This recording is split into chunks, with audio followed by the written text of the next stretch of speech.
Ali kay ang baboy. Hala. Oh, it's pretty big, huh? Ay, abi ba Hello? nila misa tayo ibutang siya. Ha? Abi ba nila. Ano simple? Amo lay ulit. Sige, tuwa ko ni. Ha? Oh, nagsabot namin sa Marino daan. Kulay uli na ba? Nya ka. Tuka kadung belum mau ngetot tukot.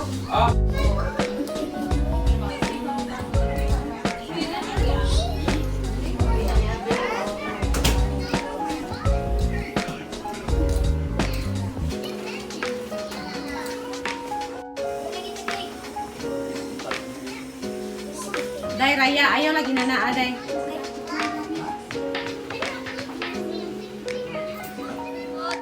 Go. Happy birthday to you.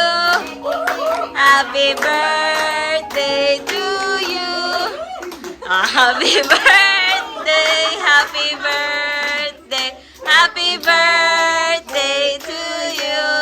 Happy birthday. How old are you? Uy, dikibaw.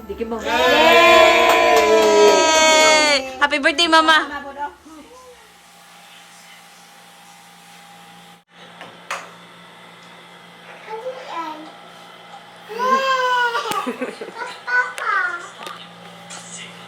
Papa's anidusya. Hi! Ano na ngayon? Magsi 6 o'clock na po and nag-nap ako. Kasi pagod na pagod ako, guys. Wala akong masyadong tulog.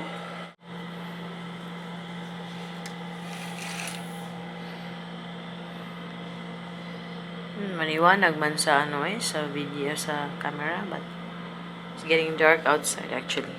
Medyo na siya. Makulimlim na talaga. Yung Cebu City. Dati nang dito kami, wala tong building na ito. Bilis makaano ng building. Parang nandito pero hindi pa siya ganito tapos ba? O hindi pa ganito yung progress ba? Thank you, Val. Ang ingay ng aircon dito. Ingay-ingay ng AC. And medyo mahina yung aming wifi. But anyway, okay lang naman. After 2 days, nasa ibang accommodation na po kami. Pero same building. So, medyo matagal po ako talagang hindi nag-vlog because medyo busy talaga.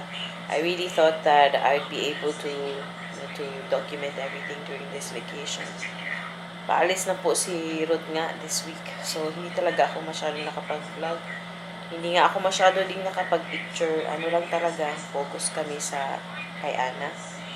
And, yeah, nag-enjoy naman siya. Sobrang okay si Ana sa vacation natin. Sobrang nag-enjoy siya doon sa, sa probinsya, sa countryside. Pagbalik namin sa probinsya, I will try, hindi ako mag-promise, pero I will try to take videos or to vlog. Pero yun nga, I will just try. Gusto ko lang talagang enjoy yung vacation. Sobrang busy po talaga. We were always on the go. I was always busy packing and unpacking and just organizing stuff. And then, basta marami po akong inaasikaso. May mga pinaprocess po ako. So, yun. Sobrang pasensya na po at hindi ako masyado nakapag-video. May nag-comment doon sa video ni Dayan kasi nga, nag-ano siya, diba, nag-vlog siya nung nagkita kami. Last, few days ago pa yun. And, sabi doon, kaya pala wala akong vlog kasi nasa Pilipinas ako.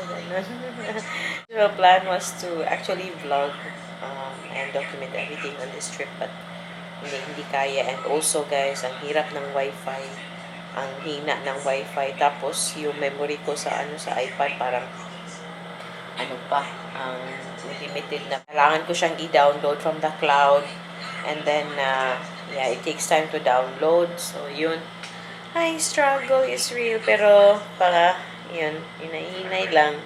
No pressure naman sa akin naman para mag-vlog. Basta nag-enjoy. And also, birthday ko nga today. So, kaya, naghanda kami doon sa probinsya. Nakita nyo sa beginning ng video na to. I'm vlogging.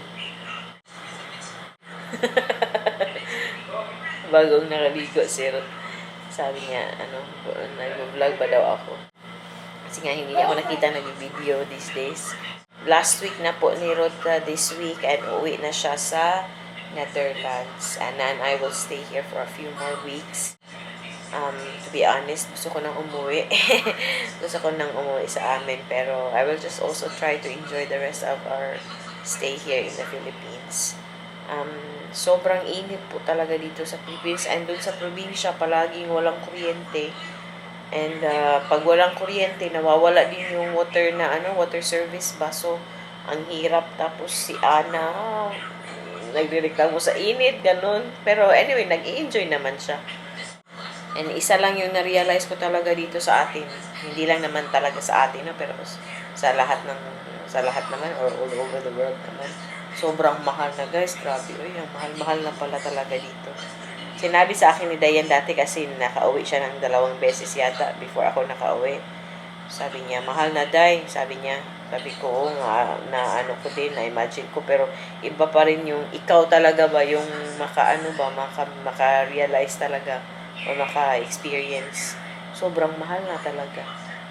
Doon din naman sa amin mas mahal. Pero nakaka-shock na ganito nakamahal sa atin. Anyways, ready na si Ruth. Puntahan po namin yung aking tita. Malapit lang sila dito.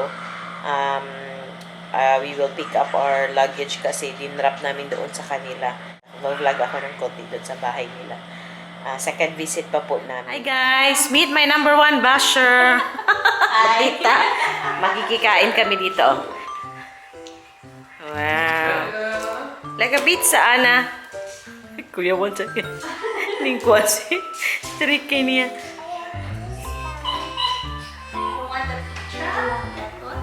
Nga, ani pizza. Salamat. Tita, pila man imong delivery o imong sarap ng macaroni salad ng basher. Wil je meer pizza? Sarap-sarap. Anna, wil je meer pizza? A few moments later. They can see you in the mirror. Ja. Oh, super. Oh, di ba? Haggard na tayo. Nasa bahay na o balik na kami sa accommodation namin. Tulog na si Ana. And yun na lamang din po yung ating pa-vlog. 36 na tayo ba? Si Ruth hindi ko mapakita dyan because nakahubad na siya. Try ko po mag-vlog pa sa mga susunod na araw. And yeah, maraming salamat sa panonood. And kita-kita na naman tayo sa susunod na video. Maraming salamat. Mush, babush. Mush, babush. Ciao. Ciao.